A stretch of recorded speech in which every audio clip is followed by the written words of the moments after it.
The communist cult's spread across the world is powered by violence and deception. When communism is exported from a powerful country to a weaker one, violence is the quickest and most effective route. The failure of the free world to recognize the cultish character of communism leads it to take lightly the export of communist ideology. This chapter will focus on the expansion and infiltration of communist ideology in Asia, Africa, South America, and Eastern Europe. 1. Exporting revolution to Asia.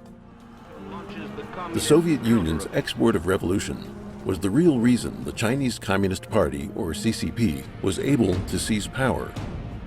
In 1919, the Soviet Union established the Third Communist International, which aimed to export revolution around the world. In April 1920, Grigory Voitinsky, the representative of the Third Communist International, traveled to China. In May, an office was set up in Shanghai to make preparations for the formation of the CCP. Over the next 30 years, the CCP was merely an organ of the Communist Party of the Soviet Union, and Mao Zedong received a monthly stipend of 160 to 170 yuan from the Russians. The average monthly salary of a worker in Shanghai at that time was around 20 yuan. The CCP's seizure of power was in part connected with the Communist Party's infiltration of the United States. This is one of the reasons U.S. President Harry S. Truman cut off support to Chiang Kai-shek while the Soviets continued to support the CCP. Truman also made the decision to exit Asia after World War II. In 1948, the U.S. Army left South Korea. And on January 5, 1950, Truman announced that the United States would no longer interfere in the affairs of Asia. This included the termination of military assistance to Chiang Kai-shek's Taiwan, including in the case of a war between the People's Republic of China and the Republic of China. A week later, U.S. Secretary of State Dean Acheson reiterated Truman's policy and said that if war were to break out on the Korean Peninsula, the United States would not get involved. These anti-intervention policies provided an opportunity for the Communist Party to expand its influence in Asia. North Korean forces invaded the Free Republic of South Korea. When North Korea invaded the South and the United Nations sent troops, the United States changed its policy. The CCP went all out in trying to export revolution, in addition to training guerrilla fighters in different countries, providing weapons, and sending troops to fight against legitimate governments. It also provided significant financial support for insurrections. During the heat of the Great Cultural Revolution in 1973, the CCP's foreign aid spending reached its peak, 7% of the national fiscal expenditure. According to Chen Yaping, a Chinese scholar with access to secret documents released by the Ministry of Foreign Affairs, quote, 10,000 tons of rice were shipped to Guinea and 15,000 tons of wheat were sent to Albania in 1960. From 1950 to the end of 1964, the total foreign aid expenditure was 10.8 billion yuan, during which time the most expenditure was from 1960 to 1964, when the Great Famine was going on in China. During the famine from 1958 to 1962, tens of millions died of hunger, yet foreign aid expenditures totaled 2.36 billion yuan. If these expenditures had been used to purchase food, it would have saved 30 million people.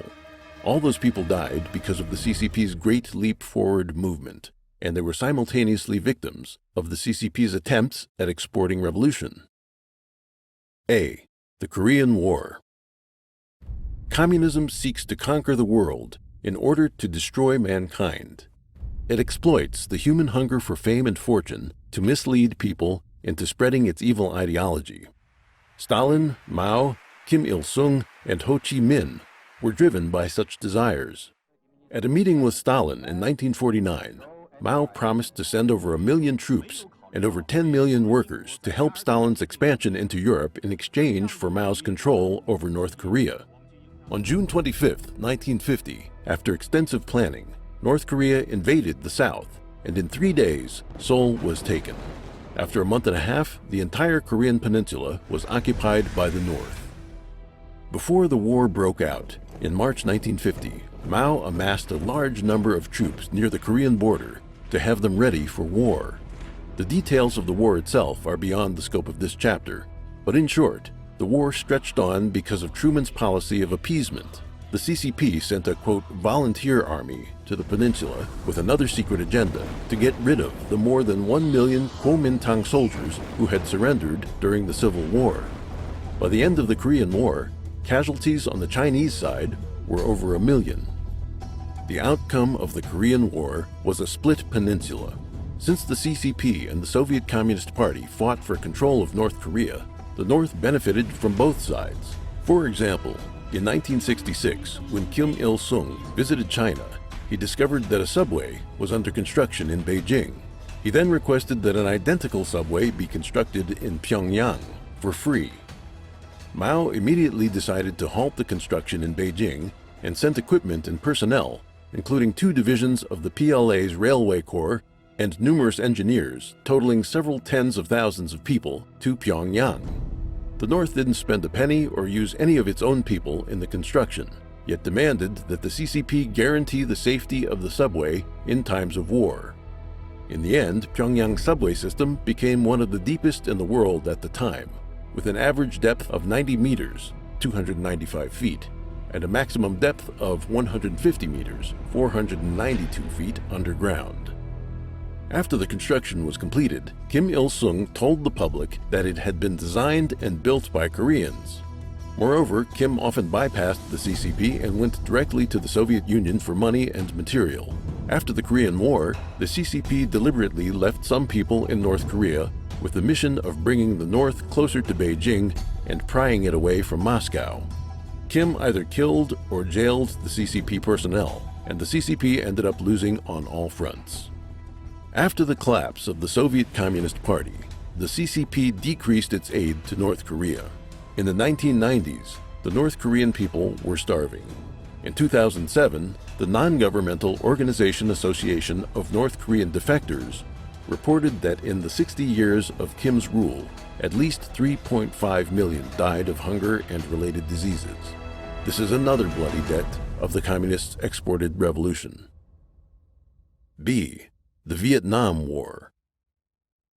Before the Vietnam War, the CCP supported the Communist Party of Vietnam, CPV, to defeat France in 1954, resulting in the 1954 Geneva Conference and the confrontation between North and South Vietnam.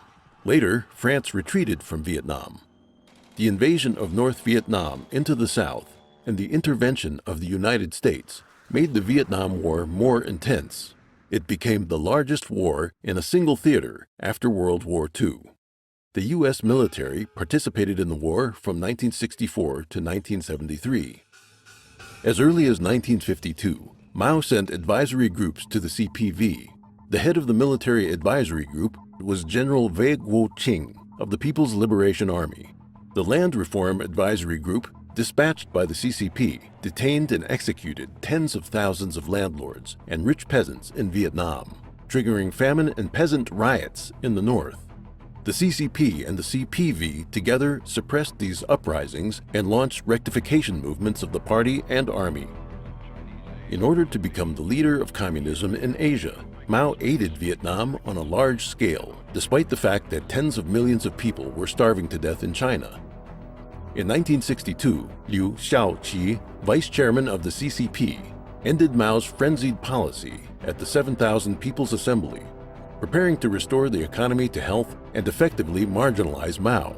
But Mao refused to give up power, so he brazenly made China enter the Vietnam War, while Liu, who had no power base in the military, had to sideline his plans for economic recovery. In 1963, Mao dispatched Luo Ri-chin and Lin Biao to Vietnam in succession. Liu promised Ho Chi Minh that the CCP would shoulder the cost of the Vietnam War itself. He said, quote, "You can take China as your home front if there's a war." With the investigation and support of the CCP, in July 1964, the CPV attacked a U.S. warship with torpedoes in the Gulf of Tonkin, creating the Gulf of Tonkin incident, which triggered the United States' participation in the war. Subsequently, In order to compete with the Soviet Union for influence over Vietnam, the CCP spent treasure, weapons, and blood. Historian Chen Shenhui wrote in his book The Truth of the Revolution, the 20th Century Chronicle of China, quote, Mao's support for Vietnam brought disaster. It caused the death of 5 million civilians, led to landmines and ruin everywhere, and caused the economy to collapse. The support the CCP provided the CPV included the following: weapons, ammunition, and other military supplies sufficient to equip more than 2 million soldiers in the Army, Navy, and Air Force, more than 100 production companies and repair factories, over 300 million meters of cloth, over 30,000 cars, hundreds of kilometers of railroads, over 5 million tons of food, over 2 million tons of gasoline, over 3,000 kilometers of oil pipelines, hundreds of millions of US dollars. Apart from these goods and money supplies, the CCP also secretly dispatched over 300,000 PLA troops, who then donned North Vietnamese fatigues to fight against the South Vietnamese and US militaries. To ensure the secret was kept, numerous Chinese soldiers who died in the war were buried in Vietnam. By 1978, the CCP's total aid to Vietnam reached 20 billion, while China's GDP in 1965 was only 70.4 billion yuan, approximately 28.6 billion at the official exchange rate at the time. In 1973, the United States compromised with the domestic anti-war movement, which was actually instigated by communists, and withdrew its troops from Vietnam. On April 30, 1975, North Vietnam occupied Saigon and took South Vietnam. Under the direction of the CCP, the CPV began suppressions similar to the CCP's campaign to suppress counter-revolutionaries. More than 2 million people in South Vietnam risked death to flee the country, becoming the largest refugee wave in Asia during the Cold War. In 1976, the whole of Vietnam fell to communism. C. The Khmer Rouge. The CPV asked the CCP to provide large-scale assistance to Vietnam during the Vietnam War, but this later became one of the reasons China and Vietnam became hostile to each other. In order to export revolution, the CCP loaded Vietnam with huge amounts of aid in order to have it keep fighting the United States. Vietnam didn't want the war to drag out so long, so it joined the US-led four-nation talks, which excluded China from 1969. In the 1970s, after the Lin Biao incident, Mao urgently needed to establish prestige in China. In addition, Sino-Soviet relations had worsened after the Shenbao Island incident, a locally contained military conflict between the two powers. Mao thus cooperated with the United States to counteract the Soviet Union and invited U.S. President Richard Nixon to visit China. Meanwhile, facing opposition to the Vietnam War back home, the United States was reluctant to continue fighting. Vietnam and the United States signed a peace agreement. It was then that Vietnam drifted away from the CCP and came into the orbit of the Soviet Union.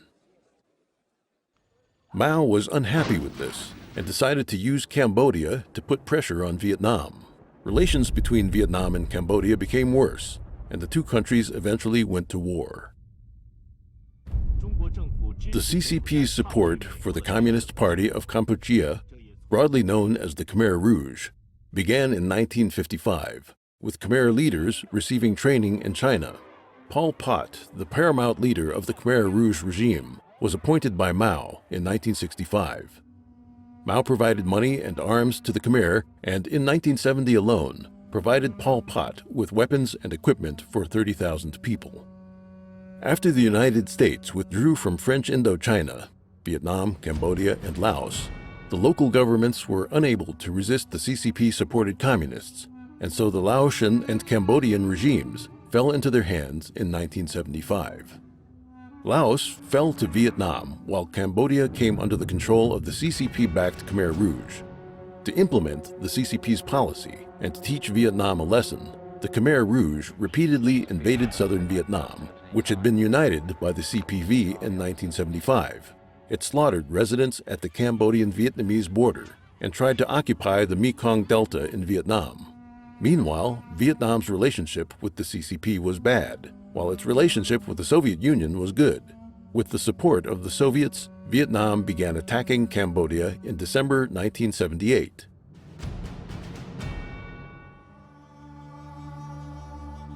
After Pol Pot seized power, he ruled with extreme terror. He announced the abolition of currency, ordered all urban residents to join collective forced labor squads in the countryside, and slaughtered intellectuals. In little more than 3 years, more than a quarter of the country's population had been killed or had died from unnatural causes. Nevertheless, Pol Pot was promoted by CCP leaders Zhang Sun-chao and Dong Yin-chao. After the war between Vietnam and Cambodia began, the Cambodian people began to support the Vietnamese army.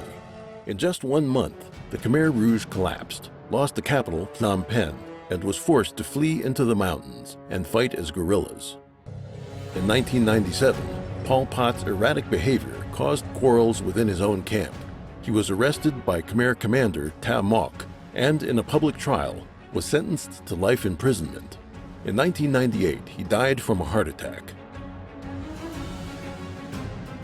In 2014, despite the CCP's repeated attempts at obstruction, the extraordinary chambers in the courts of Cambodia sentenced 2 Khmer leaders, Khieu Sampan and Nguyen Chia, to life in prison. Vietnam's war in Cambodia infuriated Deng Xiaoping. For this and other reasons, Deng set off a war against Vietnam in 1979, calling it a counterattack for self-defense. D. Other parts of Asia. The CCP's export of revolution had painful repercussions for the Chinese diaspora. Numerous anti-Chinese incidents broke out around the world, and at least several 100,000 overseas Chinese were murdered. Many also had their right to do business and receive an education restricted. One typical example was in Indonesia. During the 1950s and 1960s, the CCP provided significant financial and military support to Indonesia to prop up the Communist Party of Indonesia, Partai Komunis Indonesia, or PKI. The PKI was the largest political group at the time, with 3 million direct members. Added to that, its affiliated organizations brought the combined total affiliates and members to 22 million, scattered across Indonesia's government, political system, and military, including many close to the first Indonesian president, Sukarno. Mao was criticizing the Soviet Union at the time for supporting revisionism and strongly encouraged the PKI to take the path of violent revolution. PKI leader Adit was an admirer of Mao and was preparing to stage a military coup. On September 30th, 1965, right-wing military leader Suharto crushed this attempted coup, cut ties with China, and purged a large number of PKI members. The cause of this purge is related to Zhou Enlai. During one of the international meetings between the communist countries, Zhou promised the Soviet Union and representatives of other communist countries, quote, "There are so many overseas Chinese in Southeast Asia. The Chinese government has the ability to export communism through these overseas Chinese and make Southeast Asia change color overnight." From this point on, large-scale anti-Chinese movements began in Indonesia. The anti-Chinese movement in Burma, also known as Myanmar, was similar. In 1967, soon after the start of the Cultural Revolution, the Chinese consulate in Burma, as well as the local branch of the Xinhua news agency, began heavily promoting the Cultural Revolution among overseas Chinese, encouraging students to wear Mao badges, study his Little Red Book, and confront the Burmese government. The military junta, under the rule of General Ne Win, gave orders to outlaw the wearing of badges with Mao's image and the study of Mao's writing, and to shut down Chinese schools. On June 26, 1967, a violent anti-Chinese incident took place in the capital Yangon, where dozens were beaten to death and hundreds injured. In July 1967, the CCP's official media called for, quote, "firmly supporting the people of Myanmar under the leadership of the Communist Party of Burma, CPB, to start armed conflicts and start a major revolt against the Ne Win government." Soon after, the CCP sent out a military council team to assist the CPB, along with over 200 active soldiers to join them. They also ordered large groups of CPB members who had lived in China for many years to return to Burma and join the struggle. Afterward, a large number of Chinese Red Guards and CPB forces attacked Burma from Yunnan, defeating the Burmese government forces and taking control of the Kokang region. More than 1,000 Chinese youth sent from Yunnan died on the battlefield. About the time of the Cultural Revolution, the CCP's attempts at exporting revolution involved the promotion of violence and the provision of military training, weapons, and funding. When the CCP stopped trying to export revolution, communist parties in various countries all disintegrated and were unable to recover. The Malaysian Communist Party was a typical case. In 1961, the Malaysian Communist Party, MCP, decided to abandon armed conflict and instead gain political power through legal elections. Deng Xiaoping called MCP leaders Qin Peng and others to Beijing, demanding that they continue their efforts at violent insurrection, because at the time the CCP believed that a revolutionary high tide centered around the Vietnamese battlefield would soon sweep Southeast Asia. The MCP thus continued its armed struggle and attempted revolutions for another 20 years. The CCP funded the MCP, having them procure arms on the black market in Thailand, and in January 1969, established the Malaysian Sound of Revolution radio station in Yiyang City, Hunan Province, to broadcast in Malaysian, Thai, English, and other languages. After the Cultural Revolution, during a meeting between Singapore's President Lee Kuan Yew and Deng Xiaoping, Lee requested that Deng stop the radio broadcasts of the MCP and the Communist Party of Indonesia into China. At the time, the CCP was surrounded by enemies and isolated, and Deng had just regained power and required international support, so he accepted the recommendation. Deng met with MCP leader Qin Peng and set a deadline to shut down the broadcasts agitating for communist revolution. In addition to the countries noted above, the CCP also attempted to export the revolution to the Philippines, Nepal, India, Sri Lanka, Japan, and elsewhere, in some cases providing military training, and in some cases spreading propaganda. Some of these communist organizations later became internationally acknowledged terrorist groups. For example, the Japanese Red Army, which became notorious for its anti-monarchist and pro-violent revolutionary slogans, was responsible for a plane hijacking, the massacre of civilians at an airport, and a range of other terrorist incidents.